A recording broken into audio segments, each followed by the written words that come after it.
জামায়াতে ইসলামীর উত্থান, ইতিহাসের আমির কি ডাক্তার শফিকুর রহমান? প্রতিষ্ঠার পর থেকেই জটিল রাজনৈতিক দোলাচলের ভেতর দিয়ে এগিয়েছে জামায়াতে ইসলামী। ২৪-এর অভ্যুত্থান পরবর্তী বাংলাদেশে দলটির উত্থানকে চমকপ্রদ বলেই মনে করছেন বিশ্লেষকরা। একটি মুসলিম রাষ্ট্র গঠনের স্বপ্নকে কেন্দ্র করে ব্রিটিশ শাসনামলে যাত্রা শুরু করে জামায়াতে ইসলামী। ৮ দশক পেরিয়ে উপমহাদেশের রাজনীতিতে দলটি তার ইতিহাসের সবচেয়ে বড় রাজনৈতিক সাফল্যের দোরগোড়ায়। পাকিস্তানে সীমিত প্রভাব, ভারতে প্রায় অস্তিত্বহীন, আর বাংলাদেশে দীর্ঘদিন প্রান্তিক রাজনীতির ভেতরে ঘুরপাক খাওয়া দলটি হঠাৎ করেই ভিন্ন এক শক্তি হিসেবে আবির্ভূত হয়েছে। আসন্ন ত্রয়োদশ জাতীয় সংসদ নির্বাচনের আগে বাংলাদেশ জামায়াতে ইসলামী এমন এক রাজনৈতিক শক্তি হিসেবে আত্মপ্রকাশ করেছে, যেখানে দলটি হয় সরকার গঠন করবে, নয়তো প্রধান বিরোধী দল হবে। উপমহাদেশীয় রাজনীতির ইতিহাসে এর আগে জামায়াত ইসলামী কোনো দেশেই এমন দৃশ্যমান ও কাঠামোগত রাজনৈতিক শক্তি দেখাতে পারেনি। দলটির এই উত্থান সঙ্গত কারণেই জন্ম দিচ্ছে বিপুল বিস্ময়, প্রশ্ন, বিতর্ক ও বিশ্লেষণের। বিগত আওয়ামী লীগ শাসনামলে রাজনীতি থেকে কার্যত নির্বাসিত, নেতৃত্ব সংকট এবং দীর্ঘদিনের সাংগঠনিক স্থবিরতার মধ্যেও জামায়াতের হঠাৎ এই পুনরুত্থান কি রাজনৈতিক গিমিক, নাকি এর পেছনে আছে দলটির সুপরিকল্পিত কৌশল? একদিকে আওয়ামী লীগের মতো বৃহৎ শক্তির অনুপস্থিতিতে রাজনৈতিক শূন্যতা, অন্যদিকে ইসলামপন্থী ভোট ব্যাংকের পুনর্গঠন। এই দুই বাস্তবতার সংযোগেই কি জামায়াতের রাজনীতির এই উত্থান, নাকি আওয়ামী লীগ বিএনপির মতো রাজনৈতিক শক্তির কাঠামোগত দুর্বলতাই তাদের শক্তিশালী হতে সাহায্য করেছে? সবচেয়ে গুরুত্বপূর্ণ বিষয় সম্ভবত দলটির নেতৃত্ব। জামায়াতের বর্তমান নেতৃত্ব দলটিকে তাদের চিরায়ত রাজনীতি থেকে বের করে এনেছে। তারা দলকে বর্তমান সময়ের সাথে সঙ্গতিপূর্ণ একটি যুগোপযোগী রাজনৈতিক শক্তি হিসেবে জনগণের সামনে তুলে ধরছেন। এক্ষেত্রে জামায়াতকে সামনে থেকে নেতৃত্ব দিচ্ছেন দলটির আমির ডাক্তার শফিকুর রহমান। জামায়াত একটি প্রতিক্রিয়াশীল ও ধর্মীয় রাজনৈতিক দল হলেও দলীয় কাঠামোর ভেতরে থেকেই জামায়াতকে নতুনভাবে উপস্থাপন করছেন তিনি। অতীতে ভারত, পাকিস্তান বা বাংলাদেশে অন্য কোনো আমির যা পারেননি, ঠিক সেই কাজটি নীরবে করে চলেছেন ডাক্তার শফিকুর রহমান। তিনি দলটিকে গোড়া হার্ডলাইন অতীত থেকে টেনে তুলে মূলধারার রাজনীতির কেন্দ্রে নিয়ে এসেছেন। অবশ্য দেশের লুম্ফেন রাজনীতি, দুর্নীতি এবং ভঙ্গুর সমাজ ব্যবস্থাও জামায়াতকে শক্ত জমিনে দাঁড়াতে সাহায্য করেছে বলে মনে করছেন রাজনৈতিক বিশ্লেষকরা। যদিও তাদের মধ্যে কেউ জামায়াতের এই উত্থানের পেছনে শফিকুর রহমানের অবদানকেই বড় করে দেখছেন, আবার কেউ কেউ মনে করছেন বাংলাদেশ সহ সারা বিশ্বেই দক্ষিণপন্থার উত্থান ঘটায় সহমর্মী মতাদর্শের বড় দল হিসেবে সুবিধা পাচ্ছে জামায়াতে ইসলামী। দৈনিক নয়াদিগন্তের সম্পাদক সালাউদ্দিন মোহাম্মদ বাবর শফিকুর রহমানের ক্যারিশমাটিক নেতৃত্বকেই এই উত্থানের পেছনে কারণ হিসেবে দেখছেন। তবে জামায়াতের উত্থানকে একটু ভিন্নভাবে দেখেন দক্ষিণ এশিয়ার ইতিহাস গবেষক ও ভূ রাজনীতি বিশ্লেষক আলতাফ পারভেজ। তিনি এটাকে শুধু শফিকুর রহমান বা জামায়াতের সফলতা বলছেন না, তিনি বলছেন জামায়াত যদি বড় আকারে জিতেও এটা সামগ্রিকভাবে বাংলাদেশে ধর্মতান্ত্রিক রাজনীতির যে উত্থান, সমাজের দক্ষিণপন্থী যে মোড়বদল ঘটেছে, তার দল হিসেবে তারই ফল জামায়াতের পকেটে যাবে। জামায়াতে ইসলামীর প্রতিষ্ঠাতা আমির ছিলেন আবুল আলা মওদুদী। তারপর পাকিস্তান জামায়াতে ইসলামীর আমির হয়েছেন ৫ জন। ১৯৭১ সালের মুক্তিযুদ্ধের পর বাংলাদেশেও আমিরের দায়িত্ব সামলেছেন ৫ জন।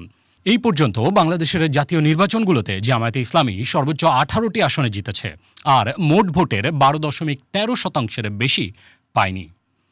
পাকিস্তানেও দলটির অবস্থা নড়বড়ে। সর্বশেষ ২০২৪ সালের নির্বাচনে ভোট পেয়েছে মাত্র ২.৩%। বিজয় পায়নি একটি আসনেও।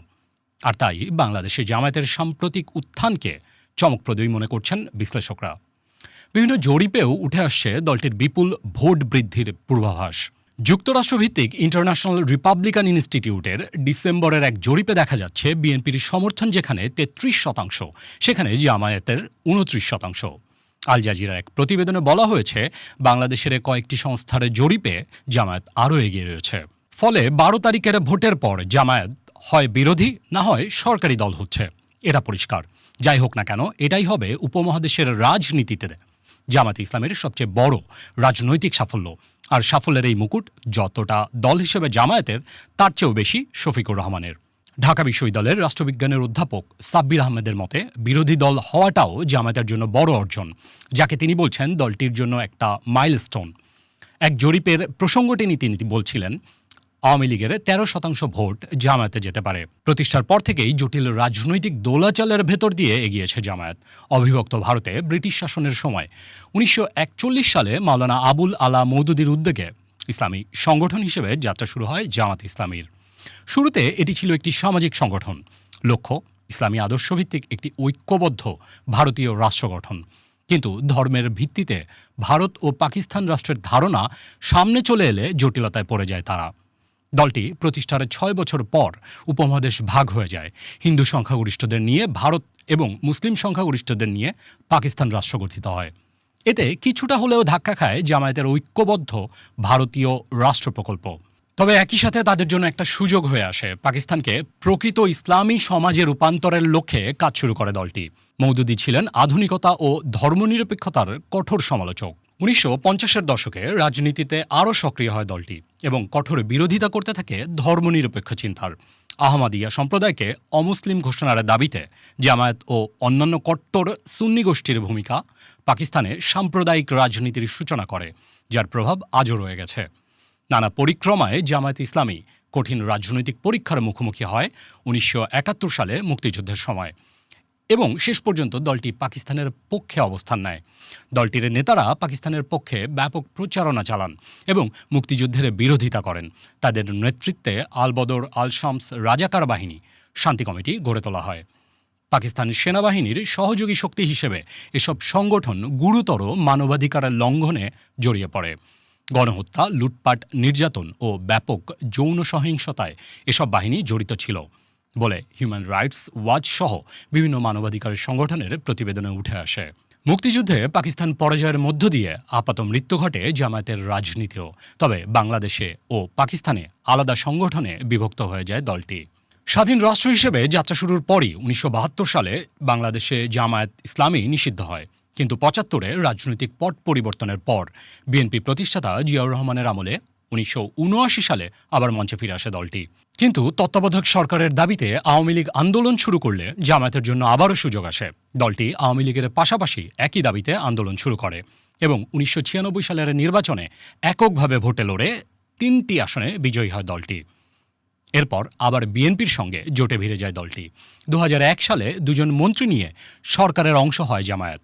তবে ২০০৬ সালে ৪ দলীয় জোট সরকার ক্ষমতা থেকে বিদায় নিলে জামায়াতের জন্য নতুন বাস্তবতা হাজির হয়। ২০০৮ সালের নির্বাচনে আওয়ামী লীগ ক্ষমতায় ফেরার পর কঠিন পরিস্থিতির মুখোমুখি হয় দলটি। ৭১-এর ভূমিকার জন্য দলটির নেতাদের বিচারের মুখোমুখি করা হয় এবং যুদ্ধাপরাধ ট্রাইব্যুনাল দলটির শীর্ষ কয়েকজন নেতাকে মৃত্যুদণ্ড দেন। ২০১৩ সালে আদালতের আদেশে রাজনৈতিক দল হিসেবে নিবন্ধন হারায় জামায়াত। এরপর থেকে দলটির আনুষ্ঠানিক রাজনৈতিক ভূমিকা সীমিত হয়ে পড়ে। এ সময় তারা গোপনে সাংগঠনিক কার্যক্রম চালিয়ে যেতে থাকে। ২০২৪ সালের গণঅভ্যুত্থানে শেখ হাসিনা সরকারের পতনের কয়েকদিন আগে জামায়াত ইসলামীকে দল হিসেবে আবারও নিষিদ্ধ করে আওয়ামী লীগ সরকার। কিভাবে আবার উত্থান হলো জামায়াত ইসলামীর? গণ আন্দোলনে শেখ হাসিনার পতনের পর অবিশ্বাস্যভাবে দৃশ্যপটে হাজির হয় জামায়াত ইসলামী। রাজনৈতিকভাবে প্রান্তিক থাকা দলটি একেবারে গুরুত্বপূর্ণ খেলোয়াড় হিসেবে আবির্ভূত হয়। শেখ হাসিনা পতনের পর সেনাপ্রধান ওয়াকারুজ্জামানের মুখে প্রথম শোনা যায় দল হিসেবে জামায়াত ইসলামীর সাথে তাদের যোগাযোগ হয়েছে। এমনকি যেসব তরুণদের কোটা সংস্কার আন্দোলনই গণ আন্দোলনের রূপ নিয়েছিল, সেই তরুণদের গড়া দল এনসিপিও এখন জামায়াতের মিত্র। ৩০টি আসনে লড়ছে তারা। শেখ হাসিনার পতনের পর রাজনৈতিক শূন্যতায় দ্রুত ফিরে আসে জামায়াত ইসলামী এবং আওয়ামী লীগের অবর্তমানে দ্রুত সংগঠিত হতে থাকে। সাংবাদিক ডেভিড বার্গম্যান ডেইলি স্টার এক লেখায় জামায়াতের উত্থানের পেছনে ৮টি কারণ দেখিয়েছেন। এগুলো হলো ৭১-এর কলঙ্কের দুর্নাম ফিকে হয়ে যাওয়া, বিএনপির তুলনায় জামায়াতের সততার সুনাম বেশি হওয়া, জনকল্যাণমূলক রাজনীতি, সাংগঠনিক শৃঙ্খলা, মধ্যপন্থী ও নমনীয় অবস্থান উপস্থাপন, আওয়ামী লীগের অনুপস্থিতি, ভারত বিরোধী মনোভাব এবং পরিবর্তনের দল হিসেবে নিজেদেরকে উপস্থাপন। বাংলাদেশের জটিল সামাজিক, রাজনৈতিক ও সাংস্কৃতিক সমীকরণে জামায়াতকে প্রায়ই কোণঠাসা হয়ে থাকতে হতো। বিশ্লেষকরা বলছেন দলটির গ্রহণযোগ্যতার প্রশ্নে বড় বাধা ছিল এই অঞ্চলের প্রভাবশালী সুফি ঐতিহ্য এবং মুক্তিযুদ্ধের সময় স্বাধীনতা বিরোধী অবস্থান। দ্য ডিপ্লোম্যাটের এক প্রতিবেদনে বলা হয়েছে, বাংলাদেশের উদারপন্থী এলিট ও গণমাধ্যমে জামায়াতের উত্থানকে বাধাগ্রস্ত করেছে। নাগরিক সমাজ, বিশেষ করে বুদ্ধিজীবী, সাংবাদিক ও শহুরে পেশাজীবীরা উদারে গণতান্ত্রিক মূল্যবোধ ও ধর্মনিরপেক্ষতার প্রতি প্রতিশ্রুতিবদ্ধ। ফলে তারা জামায়াতকে সন্দেহের চোখে দেখেন কিংবা প্রকাশ্য বিরোধিতা করেন।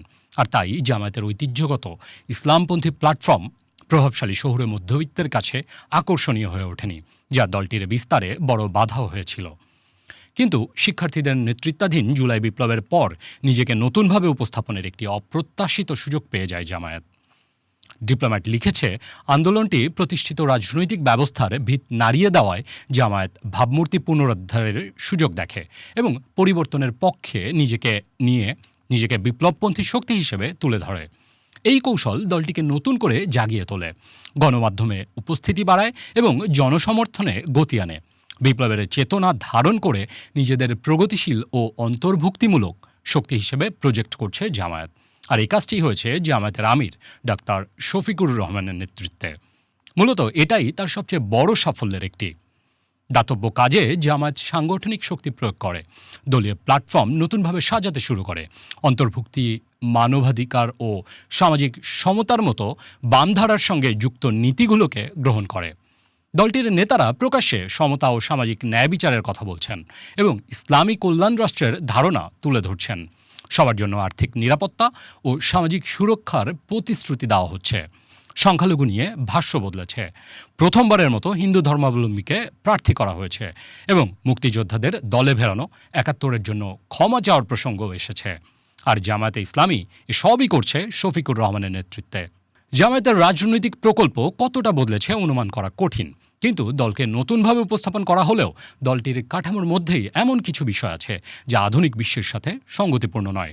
যেমন নারী ইস্যু, মওদুদির ধর্মীয় ব্যাখ্যা, ইতিহাসের পক্ষে না দাঁড়ানোর দায় সহ এমন কিছু বিষয় যা বাংলাদেশ কেন বিশ্বের যে কোনো সমাজেই প্রশ্নের মুখোমুখি দাঁড় করাবে। ভোটের মাঠে এই বিষয়ে জামাত আগের মতোই অস্বস্তির মধ্যে আছে, কেননা বাংলাদেশের মোট জনসংখ্যার অর্ধেকেরও বেশি নারী। দলটি নারীর ইস্যুতে বারবার সমালোচনার মুখে পড়েছে। নারী নেতৃত্ব নিয়ে দলটির অবস্থান পরিষ্কার না। বাংলাদেশে ২.৫ দশকের বেশি সময় দুজন নারী সরকার প্রধান ছিলেন। জামায়াত কখনো একজনের নেতৃত্বে জোট বেঁধে ক্ষমতার অংশীদারও হয়েছে, আবার আরেকজনের সঙ্গে আন্দোলনে সহমত হয়েছে। সব মিলিয়ে জামায়াতে ইসলামীর সাম্প্রতিক উত্থানের কেন্দ্রে যে নামটি বারবার ফিরে আসছে, তিনি ডাক্তার শফিকুর রহমান। তার নেতৃত্বেই জামায়াত প্রথমবারের মতো নিজেকে শুধু ইসলামপন্থী দল নয়, বরং একটি বিকল্প রাষ্ট্র ক্ষমতার দাবিদার হিসেবে হাজির করতে পেরেছে। নারীর অধিকার ও ক্ষমতায়ন, মুক্তিযুদ্ধের ইতিহাস, ধর্মীয় ব্যাখ্যার সীমাবদ্ধতা, এসব প্রশ্ন জামায়াতের পিছু ছাড়েনি এবং ছাড়বেও না। আধুনিক ও অন্তর্ভুক্তিমূলক রাজনৈতিক শক্তি হিসেবে আত্মপ্রকাশের যে দাবি দলটি করছে, তা বাস্তবে কতটা টিকে থাকে সেটি হবে আগামী দিনের বড় পরীক্ষা।